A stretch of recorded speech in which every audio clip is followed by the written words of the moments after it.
Sevgi bu so'z emas, yurakdagi hub. Til ayta olmagan minglab savol. Ba'zan sukut bilan qichqiradi u, ko'zlarda yashirincha porlaydi tuyg'u. Sevgi bu yo'l, oxiri ma'lum. Har qadam sinov, har lahza muhim u puch emas. Lekin negadir tog'ni bir nigoh bilan o'zgartirar ongni. Sevgi egalik emas, ozodlikdir. Qafas emas, balki parvozlikdir. Yonma-yon yurg'ab, yolg'iz hissetmas. Chunki chin tuygu hech qachon ketmas.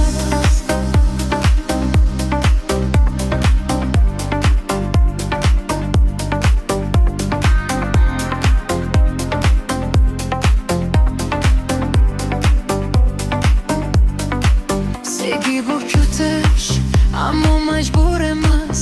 Sabr bilan yashar, lekin ojiz emas. U vaqtni yengadi, masofani ham. Bir yurak urishi bog'laydi olam. Sevgi yo'qotganda ham saboq beradi. Og'riq qahra insonni katta qiladi. U bilan yiqilsang yana turasan. Chunki sevgi bilan o'zingni taniysan. Sevgi bu men emas, biz degan so'z. Ikki qalbda bir xil porlagan ko'z. U oxir emas, balki boshlanish.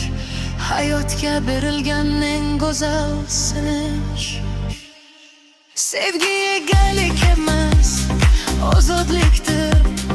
Qafas emas, balki parvozlikdir. Yonma-yon yurim ham yolg'iz hissetmas.